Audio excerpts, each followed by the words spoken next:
Hey, I'm switching over now that my Tar Heels lost to NC State. Go Wolfpack. I'm watching them play Marquette right now, and it's almost halftime with 2.2 seconds in the first half. I want to say something. North Carolina lost, now that I think about it, in 1983 in the same fashion my Tar Heels, they did last night to Alabama, to Georgia, okay? All right, listen to this. 37-24 is the score. NC State, the 11 seed, Kevin Keatts, one of my favorite coaches, is beating Marquette. So listen to this. Here, Kevin.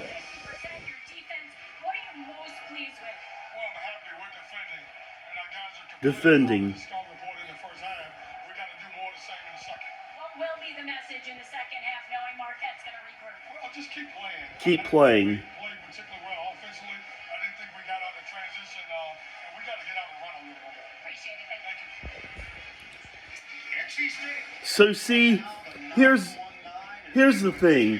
In 1983, the Tar Heels played Georgia. Dean Smith was the coach.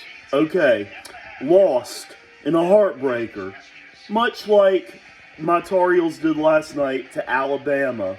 Okay, NC State is getting on this run, this Valvano-esque run. I don't know if they'll make it to Phoenix or not. We will see. But here's the thing.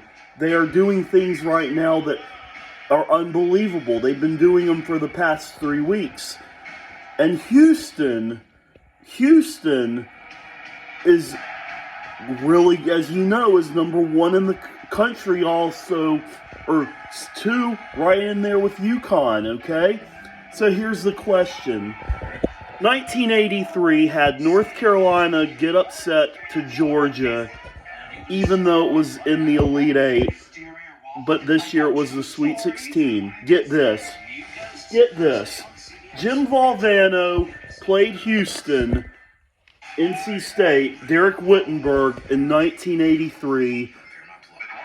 Clyde Drexler played for Houston and NC State. It was Clyde Drexler versus, I think it was, in Albuquerque. Clyde Drexler versus Jim Valvano, I think it was, okay?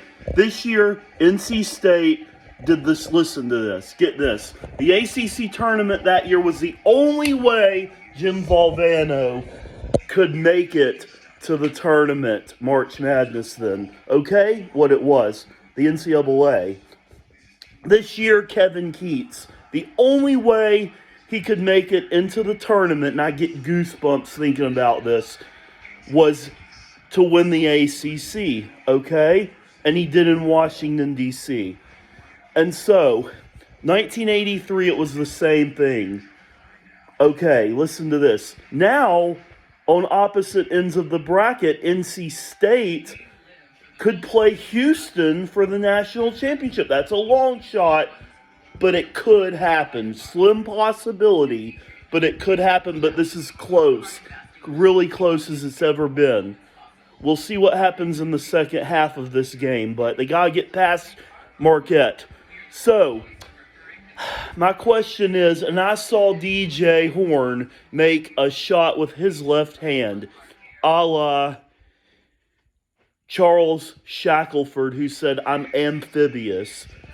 The question is, Houston, NC State, how far they are going now in 2024, this March Madness, 1983, Jim Valvano, Charles Shackelford, Derek Wittenberg, Sidney Lowe, and also Claude Drexler in Houston, played for Houston for the Final Four National Championship, met in Albuquerque, and you know the rest of the story, okay? This year, the Final Four is in Phoenix, okay?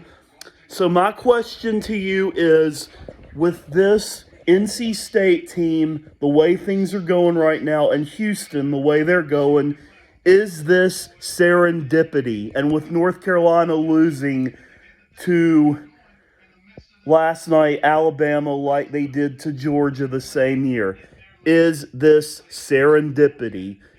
Do things happen for a reason? Is this history repeating itself?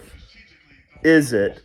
Is this a 1983 rematch, if you will? I wasn't born yet.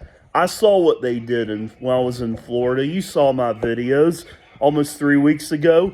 Is this a repeat of 1983? NC State Wolfpack fans in Raleigh, is this a 1983 resurrection from